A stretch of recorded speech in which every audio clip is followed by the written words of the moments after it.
Hello everybody, my name is Eli. So I am the Embedded Systems and Software Lead here at IEEE. So I really appreciate the talk that Gable gave. As you can tell, academically, he's very smart. And what I would say his roadmap for getting an internship and a research position is quite the traditional one. So, get good grades, apply to many jobs, be professional. I don't have any of those. So academically, I'm not the most blessed, but you know what I am good at? Self-learning. So I'm going to tell you instead how, not necessarily to apply to a whole bunch of internships, but how to get these internships inbound to you. And how instead of you reaching out to professionals in the industry, how they can start reaching out to you instead. So a little bit untraditional. So I guess I'll kind of explain, don't skip yet. No spoilers. Yeah, so I'm an animal rights activist. What that means is, since I was a little kid, I've always loved animals. I wanted to be a veterinarian until I found out that the job kind of sucks. So if you love seeing animals, you probably won't want to be a veterinarian. My favorite breed is the beagle. I just think they're super cool. And my favorite farm animal is the pig. So I'm an animal rights activist. The way I went about getting these inbound opportunities for jobs and internships is passion-driven projects. Self-taught, self-directed, passion-driven projects. So, yeah, you can skip now. So what I did was over the summer, I developed a website. It was the first of its kind global mapping project of the entire animal agriculture industry. So what that means is, before the animal agriculture industry, believe it or not, is extremely secretive. The things they do, I'm not going to get super graphic into it, but it's pretty terrible. And they do a lot of bad things to animals, to farm animals. I mean, how do you think you get your McDonald's burger? Do you think it just pops up? No. An animal has to be killed. And it's a very efficient, very cold process. So as an animal rights activist, this upsets me, and it upsets me even more, the fact that they are so secretive, and the locations and data for these facilities which exploit animals are not very publicly available, at least not easily.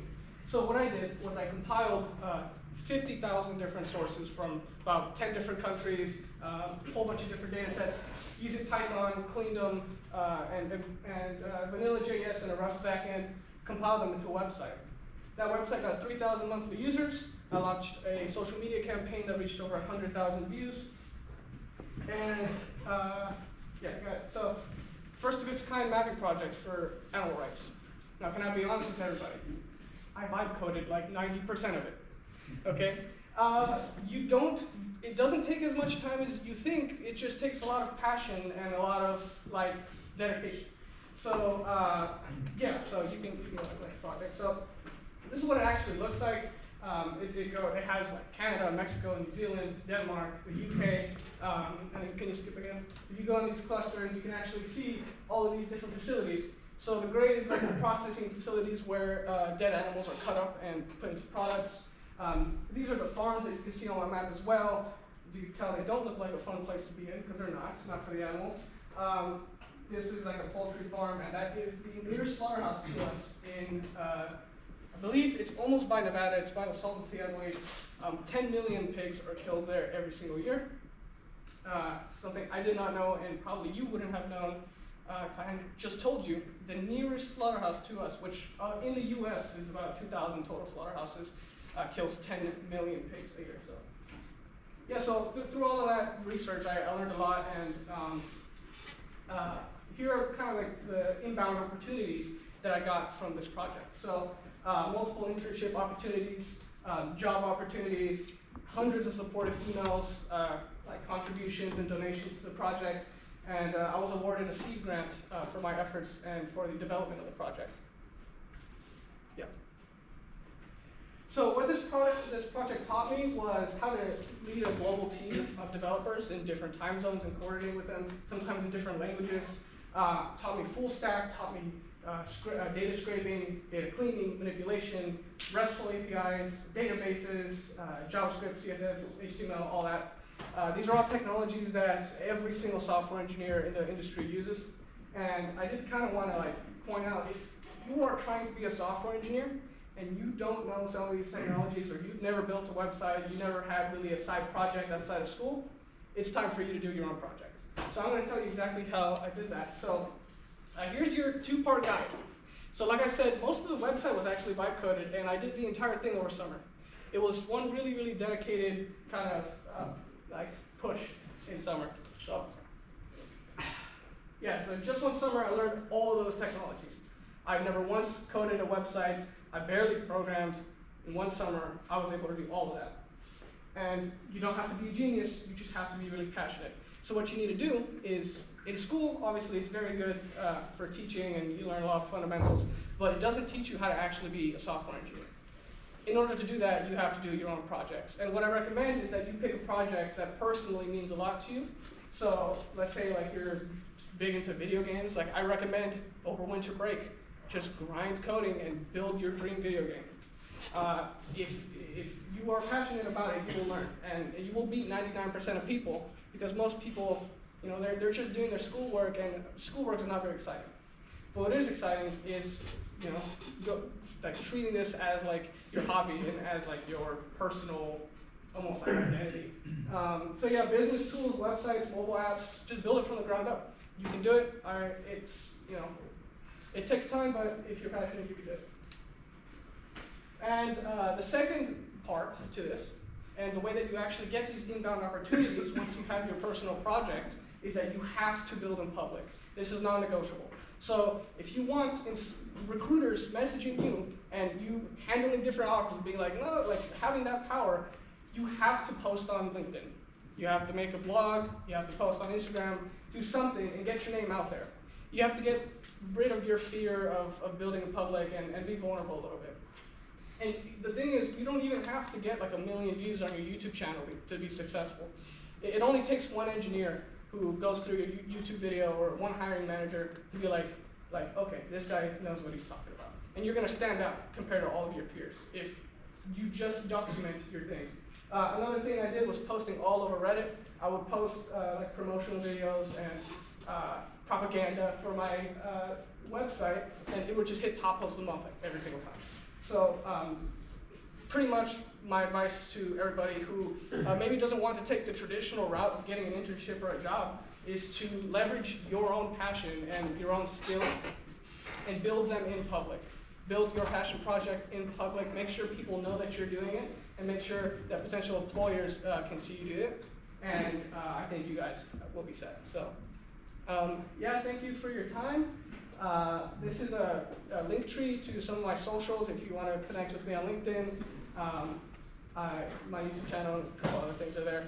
And I do have one more thing, obligatory selfie. All right, thank you.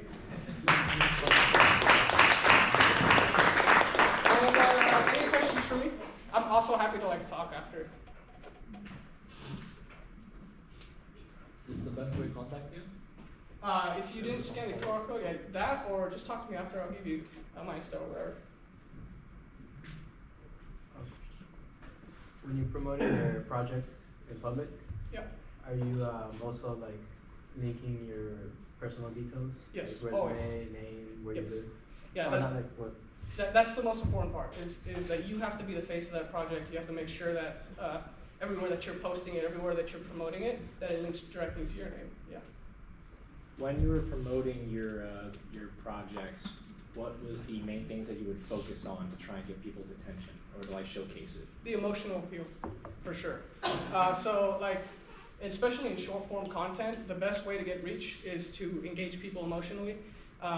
Generally, you see a lot in social media, like rage baiting and like getting people angry will get the most attention for a post, and that's how you blow up a post generally, is you get like a lot of people angry. And so that's kind of what I did. I got people really angry at the people who abuse these animals and who like kill them in the millions every year. So that like emotional charge and feeling to want to do something really makes somebody want to click on your profile. It makes them want to see what you're about. It makes them want to donate or contribute to the project, open source, whatever. Any other questions? How do you determine what's the right environment in terms of software whenever you want to do a specific project? What do you mean by environment? Like what, software, how did you know that those softwares were specifically the most beneficial? Okay, so the backend in my language, or sorry, the backend language that I used for my website was Rust. And I bet like most of you probably haven't even heard of that language because it's very niche and you're not supposed to use it. So I just used like the language that I found most comfortable and was easiest for me.